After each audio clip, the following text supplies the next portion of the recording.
Say hello to the bad guy, Scott Hall, and I've got a scoop for you. And we all know there's a lot of podcasts out there, and I encourage you to check out this one. It's called Going In Raw. You heard it here first. Going In Raw. Hey, friendo, Steve here. Yeah, I'm Larson. Welcome back to Going In Raw News Brief. Man, I kind of figured this. I said this yesterday on the show. Kind of figured that this is going to be a long news week. I get the feeling, man, there's going to be like a lot of news leading up to WrestleMania, and then stop, and then nothing, and then nothing. Stop. And I think that's exactly how it's going to be. So get some ideas in your head as far as what old wrestling shows we're going to watch. Yeah, man. When the brakes are put on basically everything. Yeah. So start thinking about it. All right. We'll do like what we do. There's like a Steve programming week and then a Larson programming week. Fair enough. And then let the people decide whose programming week was better. There you go. And then the third week is let the people decide that programming week. No, never let the people decide. Anyways, so yesterday, it was either yesterday or the AEW review. I was thinking to myself, I was like, and I said this out loud. I said, man, I can't wait for that Brodie Lee Talk as Jericho. Sure enough, they delivered this morning, and Oh boy, Larson, what stood out to you the most here? I mean, the one thing that stood out the most, well, first of all, according to Brodie Lee, basically everything we read about his time with WWE was true. Totally true. Southern accent thing, the whole asking for the release. Yep. Vince telling him, I can't let you go because business. Yep. And then tacking time onto his contract, all that as reported. Yeah. The one thing that stuck out to me was his interactions with Triple H. Mm-hmm, yeah. When Triple H says, do you want to go to New Japan? He said, maybe we can make that happen. And he said, we can make that happen. I'd love to. And then he said at one point, New Japan might have been bought or been aired on the network. Well, he said that's what he was thinking. That was like his connection to maybe how Triple H could make that happen. I didn't necessarily interpret that as Brodie was breaking some news here. Yeah. It's like when Triple H says, hey, do you want to go to New Japan? Like it's an easy, seamless thing to do. Like we're going to say, hey, we're going to send you to New Japan like that. Like some sort of talent exchange. That's when I heard that, I felt it was before he started talking about in his head them being bought or something. I originally thought that he just meant, well, they're going to release them with the clause that says no North American TV. Yeah. Maybe Triple H knew someone that he can make a phone call or something like that. Yeah, I mean, it seems obvious that, like, then New Japan would snap them up just by virtue of, well, there's no options in North America. But yeah, in his mind, he was thinking, yeah, I guess. Here's my thing. It probably, this is what I'm thinking, because why would he just imagine this in his head? There has probably been so much chatter about the WWE network and all the various ideas that have been batted around that might have been one of them that just sort of bubbled up in the ether. Hey, we've got all this money now. We might buy New Japan, and there's just nothing to it. Yeah. So yeah, I don't know. It was just kind of interesting that he mentioned that specifically, because you would think that like that just wouldn't be something out of the blue. Yeah, but you never know. Who knows what the context there? You never know. And then the topic of him going to NXT was brought up, and of course Brodie's like, yeah, I would have done that. Never happened. He did the probably the most interesting, but there was two things that was very interesting to me, and it was the moment he realized that this is it for him was, and you and I were right there, man. We were watching this feud play out, the Bray Wyatt Randy Orton thing, and we both were just at the top of our lungs saying, you can create a brand new star. Yep. And Brodie had he was so observational when it comes to the crowd. He was so in tune with the crowd and how they were reacting to me. He told the writers in advance, hey, I'm going to be the one getting over organically here. Yeah. And that was totally true. Yep. And then they had him lose. They had him do that weird battle royal thing. And then him and AJ Styles both hit the ground at the same time, even though they didn't. They kayfabed it. The next week, AJ Styles, the bad guy in the situation, the heel in the situation, made him tap out. They restarted the match, and then he cleanly pinned him. And then he was off TV. For 8 months, he said. Yeah. Absolutely insane. You have Luke Harper win that match, and you make that a triple threat match. Bray, Orton, Luke Harper for the title at Mania. Harper wouldn't have won. No chance. But nonetheless, he's a wild card in that whole thing. There's story to be told there, and just by having him in that match, a huge star is potentially made. Yeah. Some sort of tacking on to that a little bit, talking about his WWE experience, was a quote that he had got from CM Punk when they were feuding in 2014 with the Wyatts, and Punk had their thing. And he said, yeah, CM Punk, he said, everything here could be better. And I think when he says that, he actually means everything here should be better were it not for Vince, or it could be better, or it would be better if not for Vince. Yeah. Everything you see, and that is the singular issue with the WWE.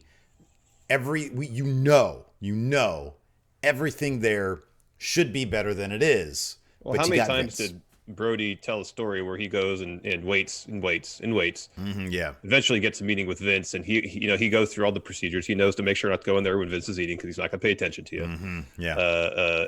And then half the time he'll ask around. Nope, he's done eating. He'll go in there. He's eating, and he'll hand him something. Try to talk to him. And Jericho told a story where he was pitching Vince an idea, and Vince is eating, and he just looks up at Jericho and just says, "Bad cow." Yeah. And Jericho's like, "What?" And he's like, "No, this bad cow. This is tough steak. What else you got?" Like, he wasn't even paying attention. Yeah. And Brodie told the story of where he handed Vince some ideas. If it's like, all right, yeah, I'll look at the plane. Probably never looked at it. He knew for a fact he wasn't. Probably never looked at it. Yeah. Yeah. So I thought that was interesting. And another thing that I thought was really interesting was the fact that he actually is the leader of the Dark Order. That seems to be a shoot, man. They brought him in as the Exalted One, and they said, here, in terms of the promo, do what you want. And then he starts talking about, yeah, I've got all these great ideas for the Dark Order. And seemingly they've enacted them. Like, he's coming in and he jokingly says because he reveals that he had known Stu and Evil Uno way back. Yeah. And he says, yeah, jokingly in his tone of voice, hey, I'm going to be your leader. But seemingly they're just letting him do what he wants. Several times during the show, Jericho talks about his involvement and kind of how he put it, the double swerve for the reveal of the Exalted One, and also Matt Hardy debuting. Jericho had a hand in crafting kind of how that was put together. It all seemed to be a very collaborative atmosphere. Yeah. Brodie Lee talks about talking with Cody. He has some time allotted to him, I guess his debut, to do a promo. And he said when he kind of did it for Cody, it wasn't that smooth. It was a little clumsy. And Cody just said, like, all right, sounds good. Yeah. It's like everybody in AEW is they bring in people who they trust, who they feel are professional, who they feel know how to do the things they need to do to get themselves over, and they put their talent in positions to do their jobs. Yeah. Rather than micromanaging every little thing they do. Yeah. But even, it's not even a matter of they're not micromanaging. It's they don't the ideas that are developed, nobody's ego is so great that they feel the need to even direct them. Like, I'm sure they have, on a feud I'm sure that they understand, how long they're going to have, the main titles, all the big stuff happening. But something like the Dark Order, okay, let's bring Brodie Lee in.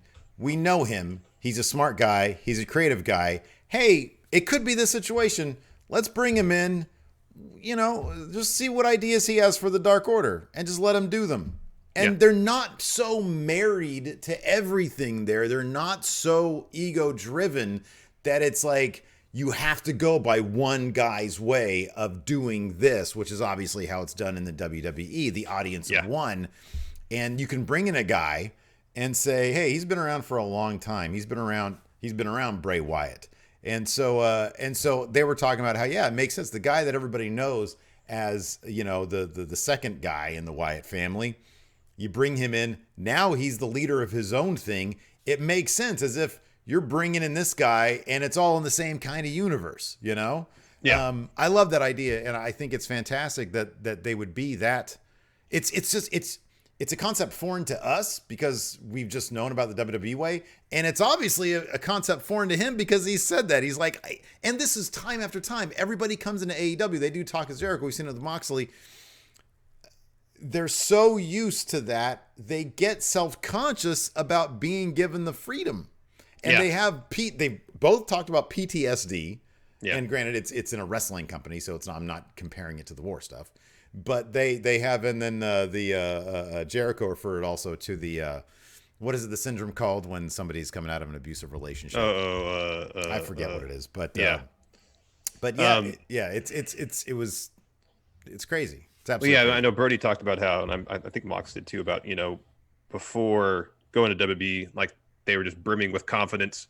They knew their strengths. They knew what they could do. They go to WWE. They question everything. And as you mentioned, they start second guessing themselves once they're out of that environment of WWE. Yeah. But yeah, I mean, it seems like, and granted, I get the sense in the territorial days there was a main booker, but I don't know if the main booker was as hands-on as Vince was. I kind of feel like what AEW now is kind of a throwback to the olden days when, there's overriding narratives, but at least when it comes to promos, you have 5 minutes, here's a mic. Yeah. It's also get your story over, get your match over, get people in the building.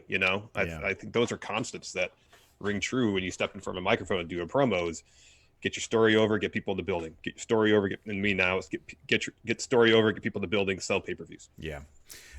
Speaking of pay-per-views, WrestleMania is right around the corner, and although I feel like it probably shouldn't be, man. They should have. No, this thing seems just scrapped this thing. It kind of seems doomed. Of course, yesterday we reported on Roman Reigns being off the Mania card, and now outlets are reporting that 2 more WWE stars won't be appearing on the show. Dave Meltzer said in Wrestling Observer Okay, wait a newsletter. second though. Hold on a second. So should we spoiler alert this potentially? I mean, look, we don't know any match outcomes. We don't know any match outcomes. And there's reports out there about who Roman's replacement is. We're not going to talk about that. Oh, we're not going to talk about that? No. Okay. That's cool. I mean, if you want to look it up. There's some other spoilers out there as far as other potential replacements for things. We're not going to talk about that. Okay. I didn't know how far you want to go with that. That's cool. Because some of that's going to be set up tonight on SmackDown, so just let the show play out. Okay. Cool. But there's 2. One is a quarantine situation. The other one is just a weird story that affects maybe why Roman Reigns stepped out to begin with. So first of all, let's get through this one. And the newsletter this week, Meltzer's reporting that, quote, Lashley was at first supposed to be on Raw in some form on the March 16th show to start the build for the Aleister Black match, but since he was in South Africa the week before doing promotional work for the Sense Move tour, he had to be quarantined. So that match apparently is off. Okay, so that the match was 0 build. They just announced it. Not happening. Not happening. Okay. Now this is the crazier one. This match. I didn't know. I'm sorry. I didn't know that. I was looking at the notes. I didn't know that Lashley just hadn't been replaced by somebody else. But okay. Okay. This story is weird. So, spoiler alert here. PW Insider is reporting that, quote, multiple sources have confirmed that WWE SmackDown Tag Team Champion The Miz did not work WrestleMania 36. Miz was in Orlando this week, but did not work the tapings. Now, in Wrestling Observer Radio, Dave Meltzer seemed to have more to the story as to why Miz didn't end up wrestling. It's because apparently he's sick. Yeah. And he was at the Performance Center apparently sick. Why would anybody ever show up sick? So this is what Meltzer said. Roman Reigns made the call himself, and it was interesting because he was there, I assume at the Performance Center, and made the call. It had to do in some form with Miz being sick and the Usos not happy about it, and I don't really know much else. That's really all I was told. Now, there's been no indications what kind of symptoms Miz was dealing with. Apparently, he hasn't tested positive for anything. No reports to seem to indicate that. But if you got so much as a sniffle, stay away. Stay away. You call, say, hey, man, wow, what a stupid move on his part. If true. And Reigns, of course, as we detailed yesterday, him making the trip to Orlando to be at this show is putting himself in potentially in harm's way. Yeah. Even if everybody in that building is healthy, just having to travel, just people be in contact with other people, contact the outside world. You don't know what kind of stuff is being brought in unintentionally. But then you show up. One of your coworkers apparently shows up under the weather. I'd be like, yeah, I know. Not going to happen. I know. Sorry. I know. I'm out. I know. It's asinine that this thing is even happening, man. It really is. Whose fault is that? Vince McMahon. Yeah, and then there's and like you said, no spoilers, but there is at least one other match that has been changed. Yes. Because of an injury, not coronavirus related. Yeah, it's an injury. Yes. Yeah. And there's been a replacement in that match. Yeah. This is an absolute disaster.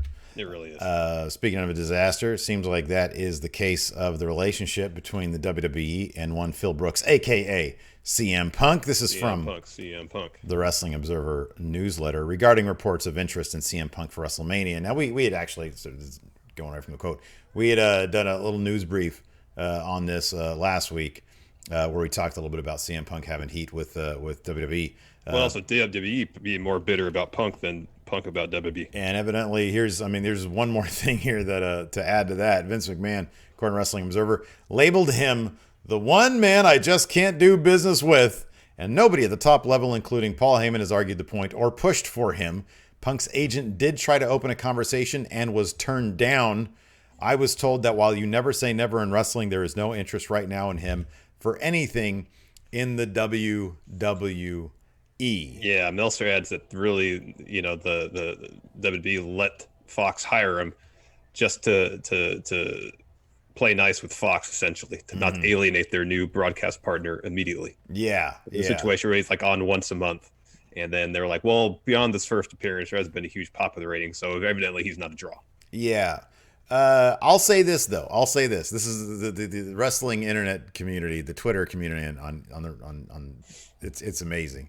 So Twitter user Rovert, who does seem to have his sources within various levels of wrestling, seems to think on his Twitter feed that this is actually sort of being fed to the wrestling news people as a line from like Heyman, potentially. And that the fact is that WWE is just trying to save face because CM Punk's asking price is just way too high. And that's it. It's just he's too expensive. Yeah. So I don't know. It's take everything with a grain of salt. Here's the thing. It's wrestling news. So it's like, who cares? It's exactly. Like, who knows? I mean, CM Punk's asking price, he publicly said it was between 20 and 25 million. Oh, he said, let's start. That's the starting. Honestly, man, at this point, I'm not sure how much longer they're going to be offering these huge money 5-year contracts for people just to stay home. That's another thing that Brodie Lee mentioned is that, even on the day he was being released, they were offering him ridiculous money. He said ridiculous money to do nothing but stay home. I wonder how long that's going to continue, man. I'm telling you, the Saudi Arabia deal is probably going to start falling apart at the seams any moment now. You got the pay-per-view deal, the transformative pay-per-view deal, that seems to be dead. Yeah, transformed into nothing. Transformed into milk. And it's just, they're going to have this pay-per-view deal like toilet paper. There's none of it left, man. Yep. None of it left. I just don't think, I think that for that brief period of time when all those deals were coming together, they were doling out these contracts and just signing up everybody. I think Edge is the last guy to make out majorly in the WWE. Probably. It's a house of cards, man. Saudi Arabia owes WWE money. WWE isn't running the network in Saudi Arabia anymore. That money's going to be gone. If they don't get these ratings up, the huge live TV contracts, they're going to be less huge. They're still probably going to be big. They're going to be less huge. They're not going to be making $500 million on an annual basis. That's for sure. 2025. I don't know what's going to happen. AEW's be number one. That's what's going to happen. All it takes is to bring people to your product, and they're doing a good job of doing that. That they are. I mean, Empty Arena, and they had 867, something like that. That's a good number. It's a decent number. It's not too far from what they normally do. Although Dave did on the Wrestling Observer Radio, they said, the one thing we've seen with Empty Arena matches is they're just gym workouts, and they're stupid looking gym workouts too. Wow. It's true though. Come on, it's true. Empty Arena, they all suck. I'm sorry. Like they're doing what they can. They're doing what they can. I'm not going to say they. I'm not going to say they suck. It sucks. Let me finish. They don't suck. It's just not as good as if a crowd were there. It sucks. All right, Alvarez. Anyways, that's it for the show. Hey, we're going to be here. We're not going anywhere. We're going to do our SmackDown review tonight. Yeah, there might be some more news that drops in an hour, in which case one of us is going to text the other and say, Did you hear about this? This just happened. You want to do this? So anyways. Gronk decided to go play football instead of do WrestleMania. Yeah, exactly. Be sure to sub to the channel, hit that Gronk notify sliding the bell, Buccaneers. and click on all. And yeah, like Rodman, I forgot, but Rodman didn't show up to a game of the finals to be on Nitro one time. I was reading that Nitro book. It's great. Anyways, yeah, click on that notify bell. Click all so that you're always getting your notifications because stuff is happening all the time here, man. Thanks for watching, everybody. Till next time, we'll talk to you later. Goodbye.